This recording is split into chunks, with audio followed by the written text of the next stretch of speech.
Assalamualaikum warahmatullahi wabarakatuh. Innal hamdalillah alhamdulillahilladzi anzala ala 'abdihil kitaba wa lam yaj'al lahu 'iwaja.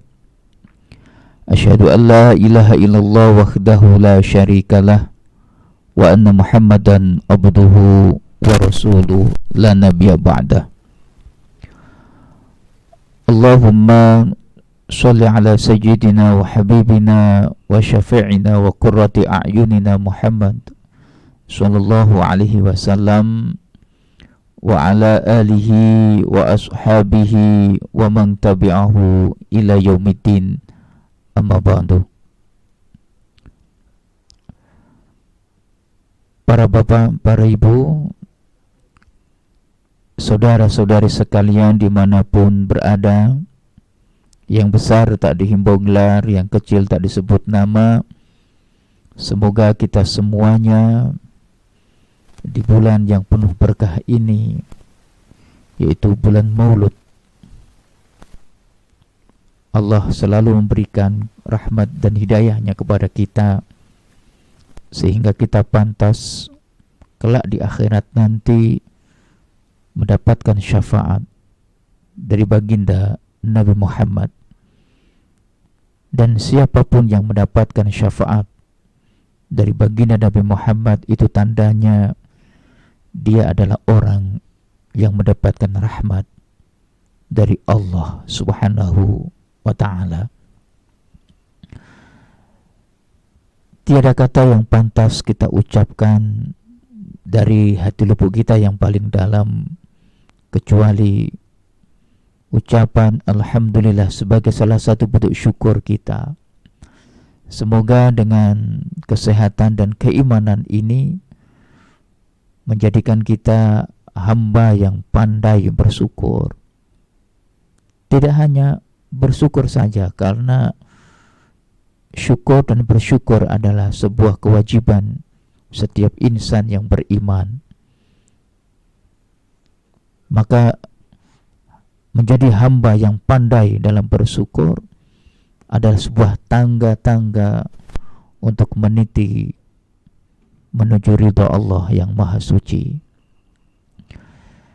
Dan di bulan di bulan Maulud ini, kita akan mencoba untuk meneladani akhlak baginda Nabi Muhammad, sehingga kita bisa menjadi pribadi-pribadi yang unggul, sosok-sosok yang bermanfaat, meskipun dalam keadaan keterbatasan, baik dalam sisi ekonomi, dalam sisi keadaan, semuanya terbatas. Lebih-lebih mungkin kita masih merasakan dampak dari pandemi COVID-19 ini. Namun sekali lagi,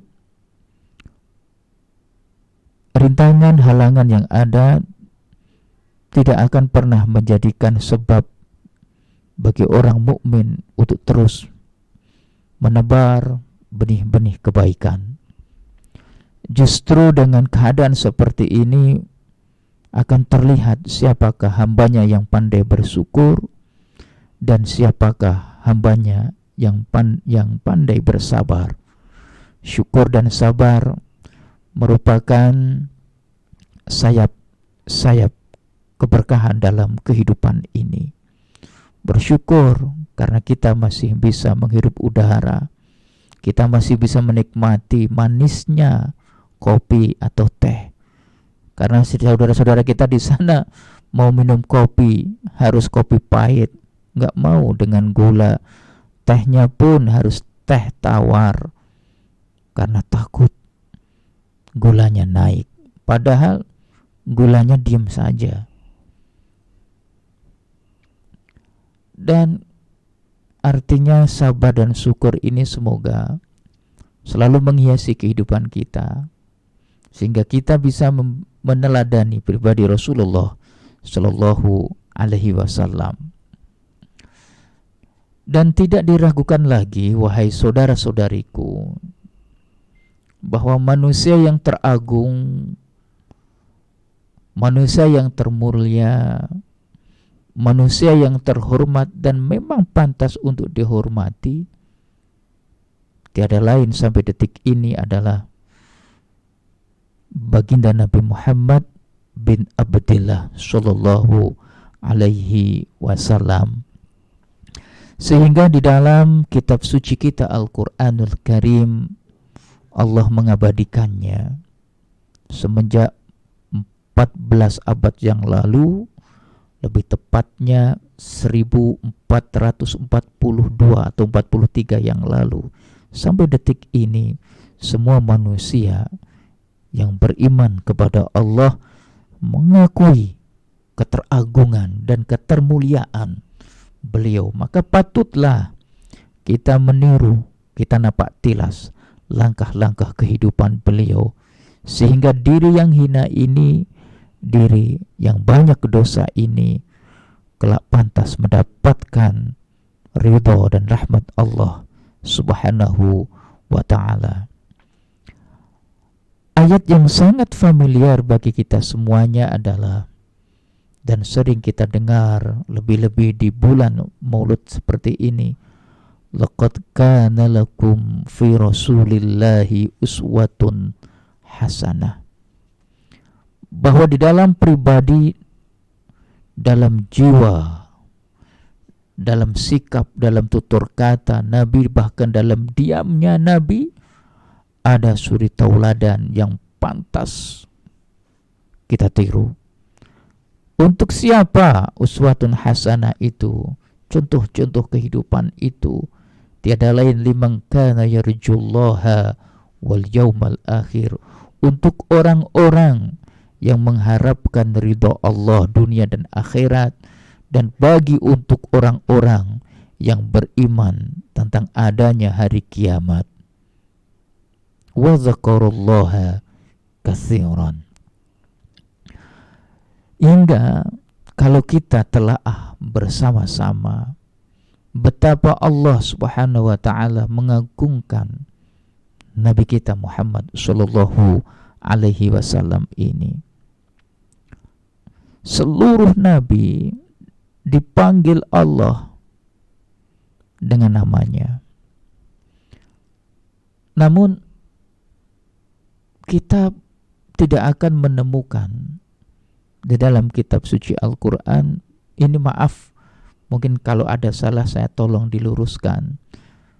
Saya sendiri belum menemukan bahwa Rasulullah dipanggil oleh Allah langsung dengan namanya, ya Muhammad, sebagaimana yang Allah memanggil para nabi-nabinya, mulai dari Nabi Adam hingga Nabi Isa alaihissalam.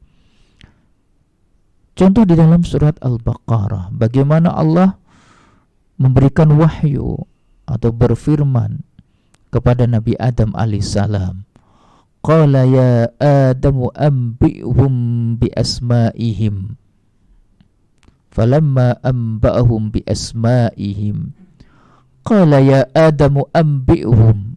Allah berfirman, ya Adamu, wahai Adam, anbi'hum bi asma'ihim,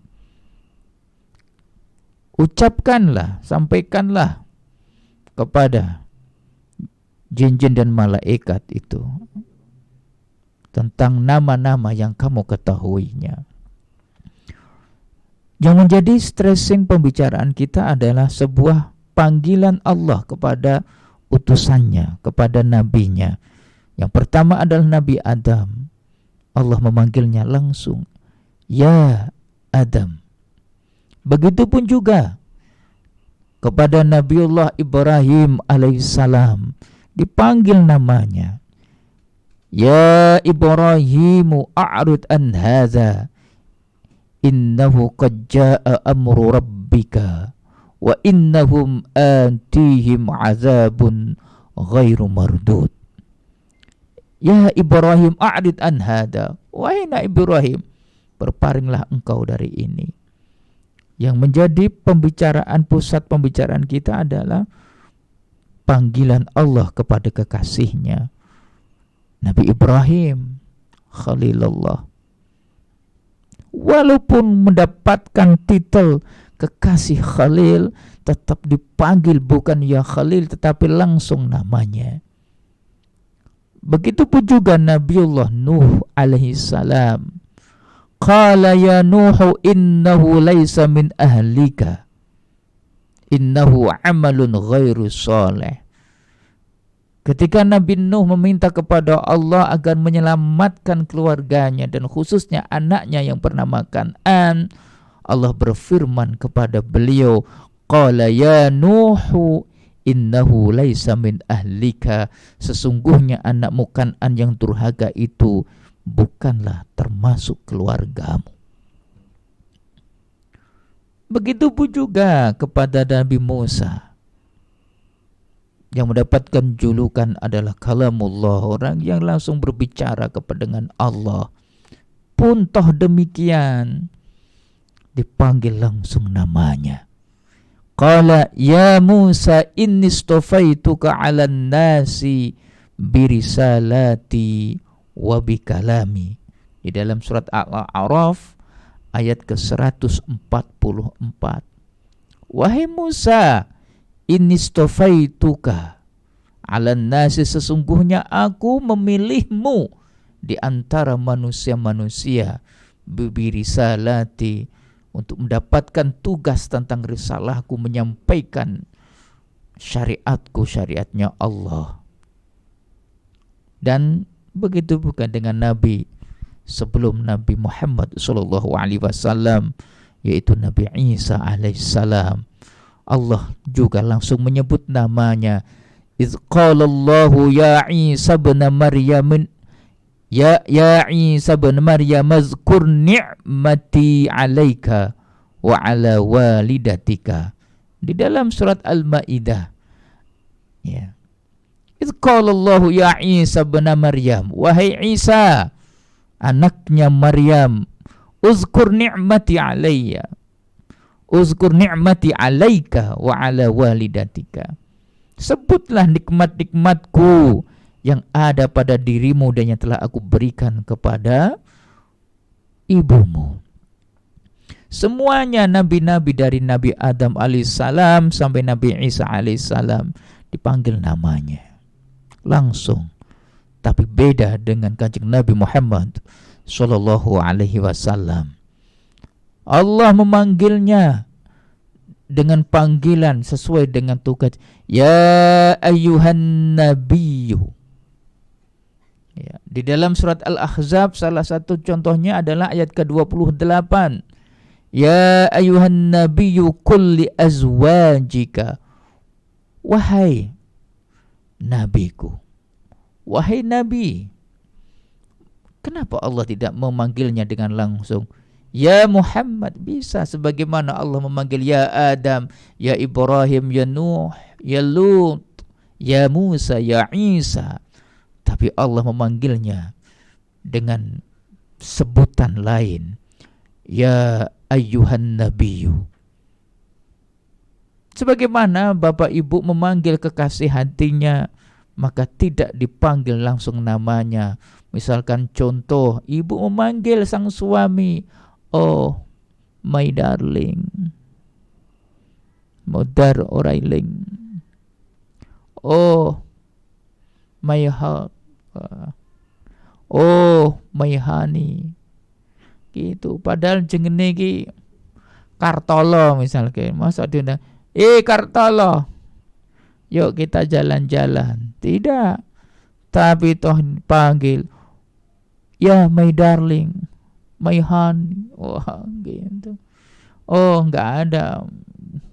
Ketika mencintai itu dipanggil, oh hai my sauce. Apa itu sauce? Sandalku atau ya. Dipanggil dengan sebutan yang indah. Mungkin saya memahami mengapa Allah memanggil tidak langsung dengan namanya, karena Allah memuliakannya, karena Allah mencintainya. Karena ketika seseorang mencintai, maka ia akan memanggil namanya dengan nama yang indah. Di dalam surat Taubah juga Allah memanggil Nabi Muhammad tidak dengan namanya. Ya ayuhan nabiyyu jahidul kuffar wal munafikin. Surat Taubah. Padahal ini adalah perintah untuk apa? Perang, melawan orang-orang kafir dan orang-orang munafik. Ya ayuhan nabi. Ya ayuhan nabi ya jahidul kuffar. Berjihadlah, berperanglah, perangilah orang-orang kafir yang telah memerangi umatmu. Begitupun juga di dalam surat awal, surat pertama Ahzab. Ya ayuhan nabiyyu ittaqillaha wa la tuti'il kafirin wal munafikin innallaha kana aliman hakima. Allah memanggil Nabi baginda Nabi Muhammad sallallahu alaihi wasallam tidak langsung dengan namanya. Ini menunjukkan bahwa manusia yang teragung, manusia yang termulia adalah Nabi kita, Rasul kita, kekasih kita, panutan kita, Muhammad bin Abdullah sallallahu alaihi wasallam. Maka patutlah ia menjadi rujukan dalam sikap kita, dalam diam kita, dalam amaliyah ibadah kita pun. Kita memang patut untuk mengikuti sunnahnya. Maka tidak heran apabila Allah memerintahkan kepada kita untuk mengucapkan sholawat kepada baginda Nabi. Bagaimana mungkin hamba yang banyak dosa ini, hamba yang hina ini tidak mengucapkan, tidak melafadzkan sholawat kepada baginda Nabi. Bahkan yang menjadi parameter atau barometer ukuran orang yang kikir adalah bukan orang yang tidak mau berderma, tak mau sedekah. Ya, bukanlah orang yang pentil, nyedit metidil. Itu ketika ada kotak amal cuma dikasihnya itu uang logam atau uang yang ada gambarnya cap Patimura bawa golok itu. Bukan itu, tapi hakikat orang yang kikir adalah ketika mendengar nama baginda Nabi Muhammad disebut, ia tidak mengucapkan kata sholawat sallallahu alaihi wasallam. Kan itu hanya kata-kata. Mungkin ada yang bertanya begitu. Jangan sepelekan kata-kata, karena dengan ungkapan, dengan kata, sesuatu itu bisa halal dan haram. Bukankah sama-sama menyembelih, yang di sana juga menyembelih, sama-sama mati, sama-sama mungkin enak juga ketika dimasak dagingnya, tapi yang satu halal, yang satu haram. Ketika menjadi halal jika menyembelihannya menyebut bismillah Allahu akbar, tapi yang satunya digorok entok tanpa menyebut nama Allah, itu hanya sebuah kata. Begitupun juga istri-istri kalian, istri kita halal karena apa? Diucapkan dengan sebuah kata, hanya sebuah kata, qabiltu nikahaha wa tazwijaha bimahrin, ngutang. Sebuah kata itu. Sebuah kata lagi, kita masuk Islam dan kita memilih saudara seakidah, seiman. Berhak dan wajib bagi kita untuk membela, menolong saudara-saudara kita seakidah. Dikarenakan apa? Sebuah ungkapan kata asyhadu alla ilaha illallah wa asyhadu anna muhammadur rasulullah. Maka barometer orang yang medit pelit kelilit adalah ketika mendengar nama Kanjeng Nabi Muhammad disebut, ia tidak mengucapkan Allahumma sholli ala sayyidina Muhammad. Innallaha wa malaikatahu yusalluna 'alan nabi ya ayyuhalladzina amanu sallu 'alaihi wa sallimu taslima. Sesungguhnya Allah dan malaikat-malaikatnya mengucapkan sholawat kepada baginda Nabi. Nih, wahai orang-orang yang beriman, ya ayyuhalladzina amanu sallu alaihi wa sallimu taslima. Wahai orang-orang yang beriman, ini Allah berkhusnudon kepada kita, menyebut kita sebagai orang yang beriman. Kalau kita memang beriman, maka bersolawatlah engkau, kita, kepada baginda Nabi Muhammad sebagai rasa bentuk syukur kita atas nikmat iman seperti ini, atas nikmat harapan kelak bisa bertemu di telaga Kautsarnya Allah bersama baginda Nabi. Allah memerintahkan solat di dalam Al-Quran. Apakah Allah solat? Tidak. Allah memerintahkan zakat. Banyak ayat-ayat dan sunnah Nabi, hadis Nabi. Pertanyaannya, apakah Allah itu mengeluarkan zakat? Juga tidak. Allah memerintahkan kita pergi haji, pergi umroh, ziarah ke Mekah Mukarramah, Masjid Nabawi, Masjid Al-Aqsa. Apakah Rasulullah juga rihlah melakukan perjalanan seperti itu? Tidak. Allah memerintahkan sedekah, kebaikan ibadah. Apakah Allah melakukan sedekah? Tidak. Tetapi ketika Allah memerintahkan kita umat yang beriman untuk mengucapkan, melafadzkan sholawat kepada baginda Nabi, tapi terlebih dulu Allah dan Rasulnya memberikan contoh dan melakukan terlebih dulu. Ayatnya mana? Ya ini. Innallaha wa malaikatahu yusalluna 'alan nabi ya ayyuhalladzina amanu sallu alaihi wa sallimu taslima. Kalau Allah saja mengucapkan sholawat kepada baginda Nabi, lalu bagaimana seharusnya dengan jiwa-jiwa kita yang banyak dosa ini?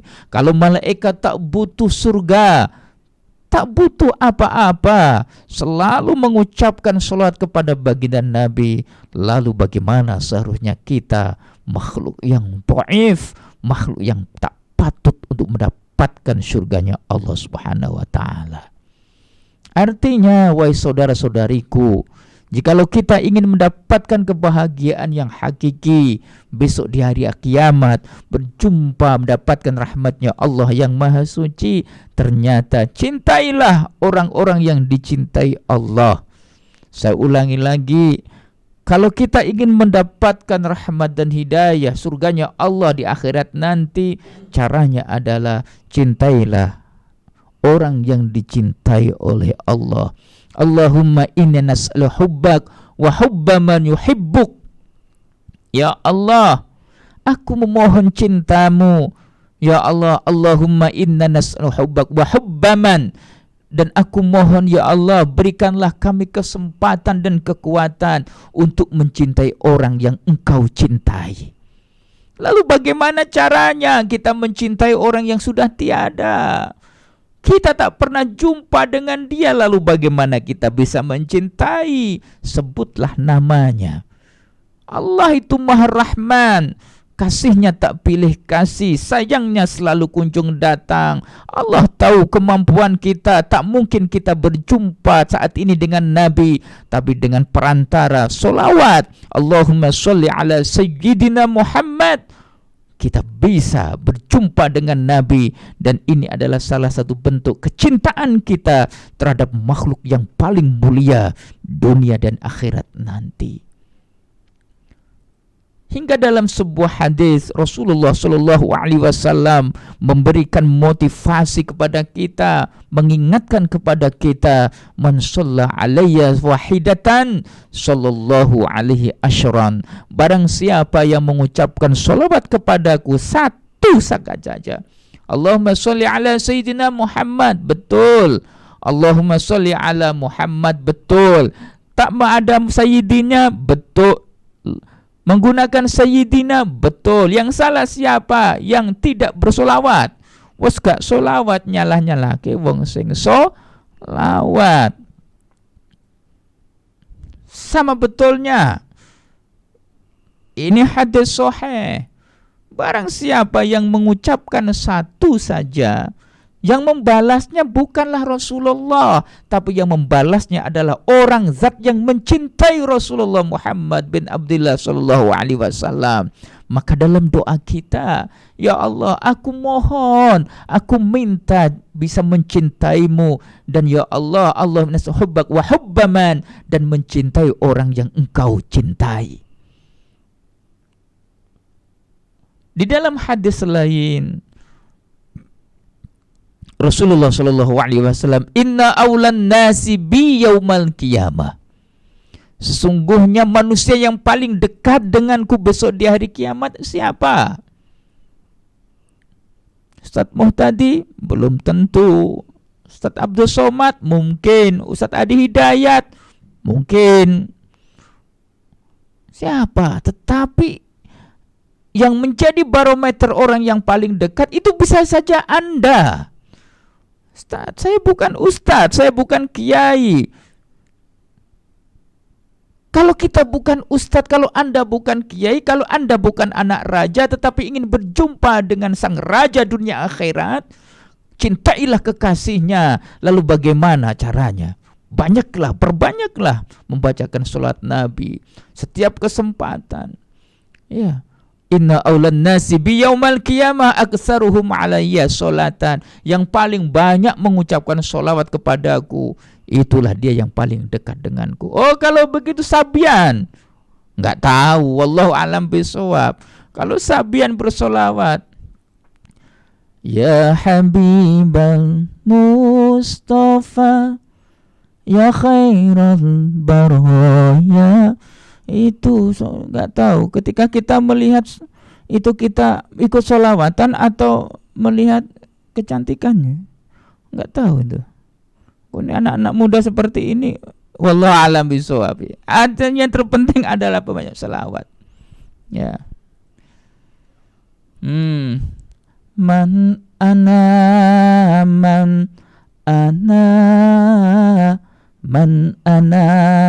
laulakum. Siapakah saya ini? Siapakah aku ini? Laulakum, tanpamu ya Rasulullah. Kaifama hubbukum, kaifama ahwakum. Bagaimana aku mencintaimu ya Rasulullah? Bagaimana aku bisa mensuri tauladanimu, mengikuti langkah-langkahmu ya Rasulullah. Man ana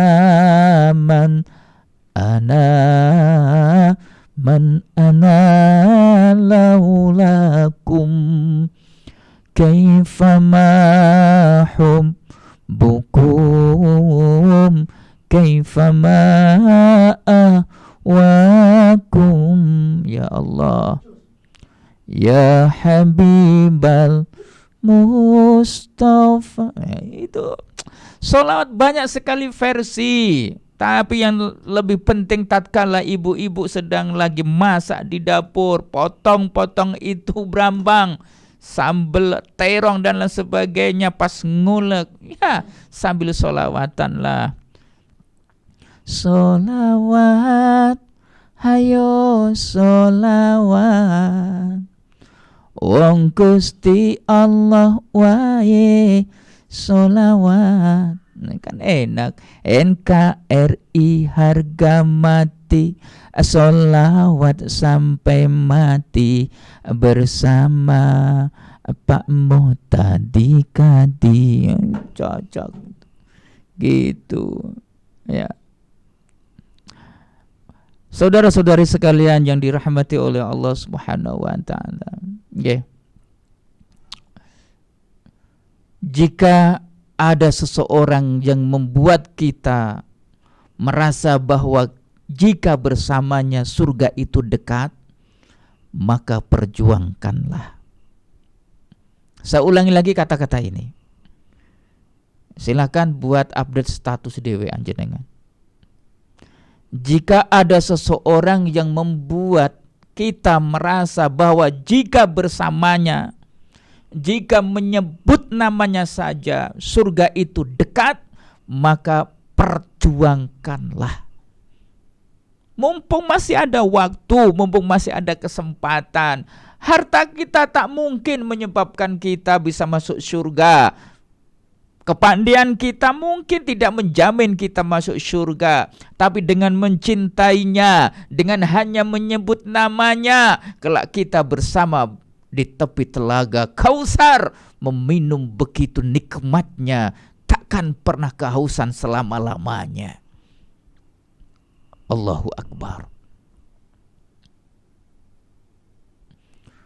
Qul in kuntum tuhibbunallaha fattabi'uni yuhibbukumullah wa yaghfir lakum dzunubakum wallahu ghafurur rahim. In kuntum tuhibbunallah, jikalau kita memang mengaku mencintai Allah, fattabi'uni, maka ikutilah aku. Kata Rasulullah, ikuti aku semampumu, bukan semuanya, karena kita dhaif, kita lemah. Semampu kita melakukan kebaikan, melakukan perintah-perintah Rasulullah Shallallahu Alaihi Wasallam. Kalau kita sudah mengikuti apa yang dilakukan, apa yang diperintahkan oleh Rasulullah semampu kita, maka kita akan mendapatkan sesuatu yang sangat besar. Apa itu? Yuhibbukumullah, maka Allah akan mencintai kita. Kalau Allah mencintai kita, la ubali, aku tak peduli, kata Allah, seberapa pun dosa-dosa kita. Meskipun segunung tinggi Merapi, seluas samudra Gunung Kidul, tapi kalau Allah mencintai kita, semua itu akan hilang, musnah semuanya. La ubali, aku tak peduli. Tidak hanya cukup dicintai Allah, wa yaghfir lakum dzunubakum. Ayatnya jelas, Allah akan mengampuni semua dosa-dosa kita. Dan salah satu ciri orang yang mengikuti Rasulullah, sekali lagi simpel, ringan, mudah. Sholawat, ayo sholawat,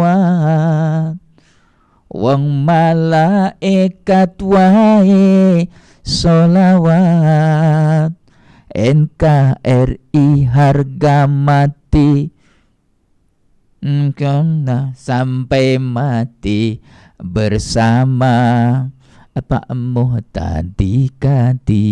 Allahumma sholli ala Sayyidina Muhammad. Mencintai karena ayat ini adalah fattabi'uni yuhibbukumullah. Mencintai Nabi, al-hubbu masdarul quwah. Mencintai itu akan memberikan kekuatan.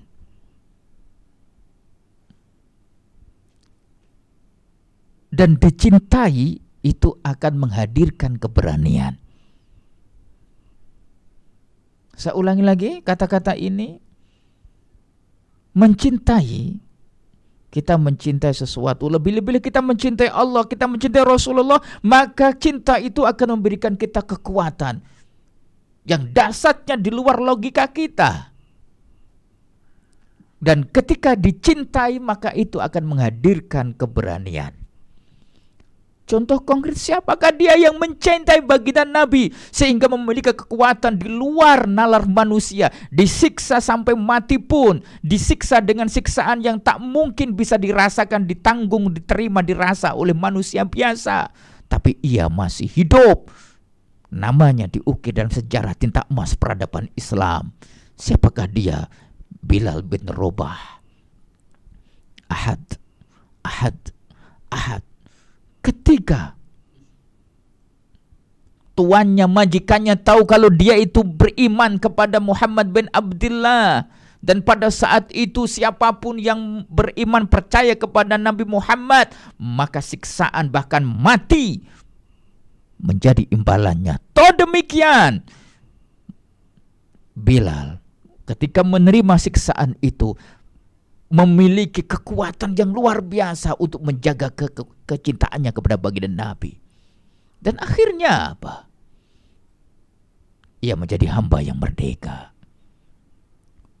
Bahkan dia diimpikan oleh baginda Nabi berada di surga ketika Nabi mendengar suara dari sandalnya. Kisah Bilal. Begitupun juga ada kisah yang sangat menarik sekali. Kisah Sauban. Dia adalah seorang budak dari Yaman. Ya. Dan ketika ia berjumpa Rasulullah membelinya, kemudian dimerdekakan oleh baginda Nabi Muhammad SAW. Karena sebagai balas budi dimerdekakannya, maka ia selalu bersama dengan Nabi. Ia mewakafkan dirinya, ia mewakafkan waktunya hanya untuk Islam, hanya untuk bersama Nabi dalam membela agama Allah. Di mana ada Nabi, di situ ada Sauban. Baik di dalam masjid terutamanya maupun di tengah medan perang, selalu bersama dengan Rasulullah SAW. Mencintai, memberikan kekuatan, dan dicintai. Karena ia mencintai Rasulullah, ia memiliki kekuatan yang sangat dahsyat. Dan dia ketika dicintai oleh Rasulullah, ia memiliki keberanian maju ke medan perang meskipun nyawa sebagai taruhan. Sauban, ia selalu berada di shaf pertama, tapi tempatnya di bagian pojok. Tapi lama-kelamaan, bersamaan dengan waktu yang terus bergulir, ia nampak kurus. Ada duka di matanya yang tidak bisa ditutupi. Ia pandang Rasulullah, sayup-sayup dengan sembunyi-sembunyi. Ada kekhawatiran di dalam dirinya. Maka para sahabat seperti Sayyidina Abu Bakar, Sayyidina Umar, Sayyidina Utsman, Sayyidina Ali, dan sahabat-sahabat yang lain tahu ada perubahan yang dirasakan oleh Sauban. Badannya yang kurus, tidak bisa disembunyikan. Maka sebagai seorang sahabat, sebagai teman, baik di dalam medan perang maupun saat di dalam Masjid An-Nabawi bersama baginda Nabi, bersama-sama bersujud di hadapan Allah, Abu Bakar diminta oleh para sahabat untuk menanyakan ada apa kiranya. Kalau memang soal harta, di situ ada Abdurrahman bin Auf, di situ ada Sayyidina Utsman bin Affan. Kalau memang butuh harta, butuh makan, jangan sampai ada para sahabat Nabi yang kelaparan. Tapi hebatnya para sahabat Nabi berlomba untuk tidak memberikan beban kepada orang lain, untuk tidak berbagi kesusahan pada orang lain. Itu hebatnya. Yang satunya ingin berbuat baik, saling menolong, tapi yang satunya ingin tidak jadi beban bagi orang lain. Hingga apa yang ingin diketahui oleh Abu Bakar atas perintah para sahabat yang lain tidak didapatkan dari Sauban. Akhirnya Rasulullah pun memanggilnya. Wahai Sauban, kira-kira kamu kenapa? Sampaikanlah kepadaku, kamu punya masalah apa? Apakah kamu punya hutang, ataukah kamu keluargamu ada salah satu ada yang sakit sehingga selama ini aku lihat kau sering merenung hingga badanmu kurus? Ketika dirinya dipanggil oleh Rasulullah di antara para sahabat, Sauban begitu bahagia sekali. Bahagia, berbinar-binar matanya. Ketika ia ditanya oleh Rasulullah, ia berkaca-kaca sebenarnya.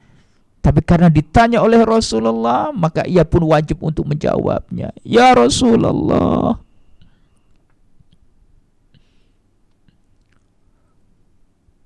sesungguhnya tidak ada apa-apa, semuanya baik-baik saja ya Rasulullah. Tapi hamba hanya khawatir ya Rasulullah. Hamba hanya khawatir. Kalau saat ini hamba masih bisa bersamamu, alhamdulillah ya Rasulullah. Hamba bisa menatap wajahmu secara langsung, Bahkan barusan engkau memanggilku di antara para sahabat-sahabat yang mulia. Hamba bahagia bisa berjamaah, bisa satu majelis denganmu. Ini adalah suatu keberuntungan yang sangat besar yang hamba rasakan. Ini di dunia ya Allah, ya Rasulullah. Kalau memang hamba tak bisa makan, sudah biasa. Dulu tak makan sampai 3 hari, 7 hari. Biasa kami rasakan. Kami kuat ya Rasulullah. Ketika kami meninggalkan anak istri 1 pekan, 2 pekan, 1 bulan, sudah biasa, kami terbiasa. Kami tinggalkan keluarga kami, meskipun tidak ada makanan, alhamdulillah Allah mencukupinya. Karena saya harus bersama dengan engkau berjuang fisabilillah. Kami kuat ya Allah. Tapi yang kami khawatirkan ya Allah, ketika kami harus berpisah dengan engkau, masihkah hamba bisa berjumpa denganmu ya Rasulullah? Itu yang hamba khawatirkan, itu yang hamba pikirkan sampai ini.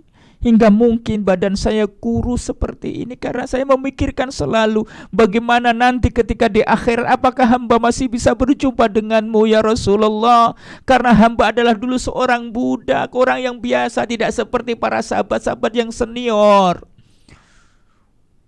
Padahal umatmu begitu banyak, ketika di akhirat nanti, apakah aku masih bisa berduduk dekat denganmu ya Rasulullah? Apakah engkau sempat memanggilku seperti ini ya Rasulullah? Apakah hamba nanti bisa menatapmu dengan jarak yang dekat ya Rasulullah? Hamba khawatir ya Rasulullah, di akhirat nanti hamba tidak bisa berjumpa denganmu, hamba tidak bisa dalam majelis denganmu. Itu yang saya khawatirkan ya Rasulullah. Mendengar hal seperti itu, baginda Nabi diam sejenak. Sebuah kata dan ungkapan yang begitu tulus yang keluar dari hati yang paling dalam. Betapa hebatnya para sahabat. Di antaranya adalah sahabat Sauban. Ia khawatir bukan karena harta. Ia khawatir bukan karena kehilangan kedudukan. Tapi satu kekhawatirannya adalah ketika nanti ia tidak bisa berjumpa dengan baginda Nabi Muhammad sallallahu alaihi wasallam. Tak lama kemudian Allah pun menurunkan firman-Nya yang menjadi jawaban atas kekhawatiran sahabat Sauban radhiyallahu anhu. Di dalam surat An-Nisa ayat 69 sampai 70. Wa may yuti'illaha war rasul fa ulaika ma'al ladzina an'ama Allahu 'alaihim minan nabiyyin wasiddiqin wasyuhada wassalihin wa hasuna ulaika rafiqa. Dzalikal fadlu minallah wa kafa billahi alima. Barang siapa yang taat kepada Allah dan Rasulnya, maka mereka akan bersama dengan orang-orang yang telah Allah beri kenikmatan berupa para nabi, orang-orang yang siddiq, para syuhada dan solihin, dan sesungguhnya mereka adalah teman-teman yang paling mulia. Betapa bahagianya Sauban. Sebab peristiwa ini Allah menurunkan ayat ini, asbabul nuzul ayat ini, ketika Sauban merasa takut dan khawatir tidak bisa bersama Rasulullah di akhirat nanti. Saudara-saudariku, kita tak bisa jumpa Nabi, kita tidak sejaman dengan Nabi, kita berada di akhir zaman ini, tapi kita bisa bersama Nabi mungkin dalam satu majelisnya, dengan satu syarat, wa may yuti'illaha war rasul, kita taat kepada Allah, kita patuh kepada baginda Nabi, maka kita akan bersama-sama dengan para nabi, dengan para siddiqin, para sahabat Nabi, para syuhada wassalihin. Allahu akbar walillahil hamd. Laqad kana lakum fi Rasulillah uswatun hasanah. Maka Semoga dengan maulud Nabi di bulan Nabi ini menambah kecintaan kita kepada baginda Nabi. Dengan salah satu amalan kita tingkatkan selain zikir-zikir yang lain adalah mengucapkan sholawat kepada baginda Nabi. Allahumma sholli ala Sayyidina Muhammad. Dan suri tauladan yang lain dari beberapa peristiwa kisah-kisah yang begitu menakjubkan. Tatkala ada seorang badui itu adalah orang kampung, orang primitif lah datang. Nggak tahu, nggak punya sopan santun, biasa kok orang. Memang nggak sekolah dan lain sebagainya. Tapi ada keimanan ia menunggang kuda dari jarak yang jauh ingin berjumpa dengan seseorang yang disebut-sebut namanya Muhammad bin Abdillah. Dan ia tidak kenal, ia belum tahu, tapi ia ingin berjumpa dengannya. Tiba-tiba sampai di sebuah masjid, yaitu Masjid Nabawi. Pada saat itu belum di keramik, ya berupa masih tanah. Tiba-tiba, ya biasa, orang Badui, orang kampung, orang primitif itu kan kalau kencing seenaknya sendiri. Wes kudungunya langsung disentir nang ngono wae. Tiba-tiba ia itu kencing di masjid itu. Betapa marahnya Umar bin Khattab dan sahabat-sahabat yang lain. Ini adalah penghinaan besar. Sebuah tempat suci dikencingi oleh seseorang. Betapa marahnya. Tetapi Rasulullah begitu arif dan bijaksananya. Jangan kau marahin orang itu. Stop. Jangan dulu. Betapa hebatnya Rasulullah.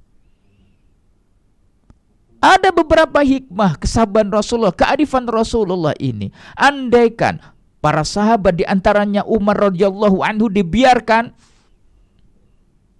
memenggal kepala orang yang kencing di Masjid Nabawi ini, bagaimana? Tentunya orang tersebut pada waktu kencing dia akan lari terbirit-birit.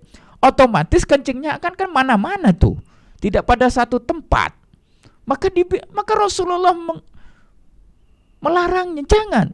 Karena apa? Dia tidak tahu. Satu, karena dia tidak tahu, ia belum tahu bagaimana Islam menjaga kebersihan, bagaimana cara Islam untuk bagaimana seni dengan baik, qadul hajat dengan baik. Ia tidak tahu. Dan lebih hebatnya apabila ia dimarahin, otomatis dia akan kemana-mana. Otomatis apa? Ya najisnya kemana-mana. Rasulullah udahlah biarin saja dia sampai kencing, nanti disiram dengan air. Beres toh. Sebab kearifan Rasulullah SAW seperti itu, orang Baduin tadi masuk Islam. Allahu Akbar. Yang dapat kita petik dari kisah ini adalah yassiru wala tu'assiru. Mudahkanlah, jangan mempersulit. Basyiru wala tunaffiru, berikan kabar gembira kepada saudara-saudara kita. Kearifan kelembutan Rasulullah SAW memberikan pendaran sehingga Islam bisa sampai ke negeri Nusantara ini tanpa dengan pedang, tanpa dengan peperangan, tapi dengan kejujuran dalam berdagang. Saudara-saudariku dimanapun berada, sekali lagi mengingatkan diri saya pribadi, dan semoga juga bermanfaat bagi Anda semuanya. Hanya dengan bermodalkan sholawat, tak butuh uang, tak butuh tempat, tak butuh bersuci diri dulu. Dimanapun kapanpun bisa kita lakukan. Dengan zikir secara fokus, atau mungkin dengan diiringi dengan nyanyian. Dinadakan maksudnya. Kita menshalla alaihi sholatan wahidatan sallallahu alaihi asyran. Maka Allah akan membalas sholawat kita dengan 10 kebaikan. Betapa indahnya Islam itu, betapa mudahnya Islam itu. Wa ma arsalnaka illa rahmatan lil alamin. Allah tidak mengutus kepada kita lebih-lebih pada utusannya kecuali untuk rahmat, kasih untuk semua alam, manusia, binatang, maupun tumbuhan, karena mereka semuanya adalah makhluk Allah yang perlu kita sayangi, yang perlu kita pelihara dan kita lestarikan. Al-afu minkum, demikian yang dapat saya sampaikan. Kurang lebihnya saya mohon maaf. Hadanallahu wa iyyakum. Wassalamualaikum warahmatullahi wabarakatuh.